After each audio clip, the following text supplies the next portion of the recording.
And that's me. And that's what I'm going to talk about, but we'll wait for it to actually happen. I'm sorry, I'm a smartass.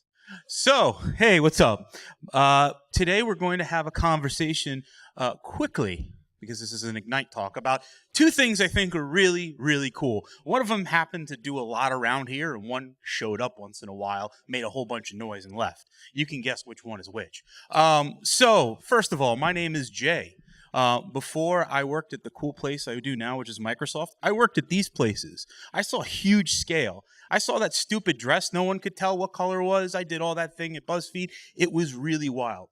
And the one thing that I learned in the years of being, is not to take a call from Walgreens, is checklists are a way to ensure that what you want to get done actually gets done. So today we're going to talk a little bit about checklists and how they can impact you as someone who is going to deploy something. So I like this quote a lot. It is from Atul Gawande, and it is, under conditions of complexity, not only are checklists a help, but they are required for success. Now, that's a really cool statement, and it reminded me some stuff that I had as a kid. When I was a child, I remember that checklists were essentially the things that taught me to get the things done that I was supposed to do. So, clean my room, do my chores, do homework. I mean, all the other bad stuff I didn't put on there. But anyway, let's get into the first story. And the first story happens to do with an organization that did some work in this area for about 30-something years. I think you heard about it. It's called NASA.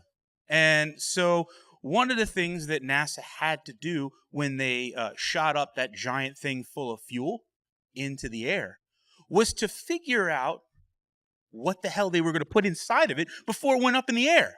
So think about that. You kind of have to create a checklist and start cataloging everything. So think about this. The average space shuttle trip had like 6,000 pounds of just equipment. And that's not counting, say, things that, they had special missions for.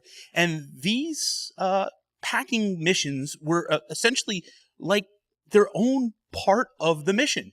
So Troy Mann used to have to go with his team and catalog every single item that was going to go up in space. Like that spacesuit, it weighed 200 pounds. And everything that was part of that spacesuit had to be cataloged. You had to know where each individual item was. You had to ensure it was working, that it was dry, because nobody wants a wet thing up in space. And, you had to have other things like food, scientific equipment, actually being able to do your mission, because if you're up there and all of a sudden you're, Jay, sorry, we don't have that part. while I'm out there spacewalking, it's not really going to do me any good. And that's why it's a good idea to make checklists. And so that's why I like this next story, because next story has a lot to do with how checklists can also be checked against to make sure that the things that you want to happen do happen. So, let me ask you all, do you know these guys? Yeah, they did that whole Panama and all that stuff. You remember them. And if you don't remember them, you're probably younger than me. Maybe you have an younger or older parent. I don't know. Someone might have told you about Van Halen. Well, anyway, around 1982, they went and started making a decision to have one of the biggest tours in the world that ever happened for a rock band. And what they provided was known as a concert writer. Anybody here know what a concert writer is? Cool. So for those of you who don't know what a concert writer is, it's a contract between, say, the band and the venue. And it says, for us to have a great show, these things have to happen. Now, if you look at the bottom here, there's a note that says absolutely no brown M&Ms. You want to know why? It's got nothing to do with being an asshole. It's got everything to make sure with all of this equipment and pyro and all these wattages of sound and lights. If you didn't read the part about the brown M&Ms and you forgot to take them out, how do I know you're going to make sure all of the pyro is properly configured and set up? So if you plan to execute, it's a good idea to come up with a checklist of what you're going to do. And that includes if you're going to production with an application.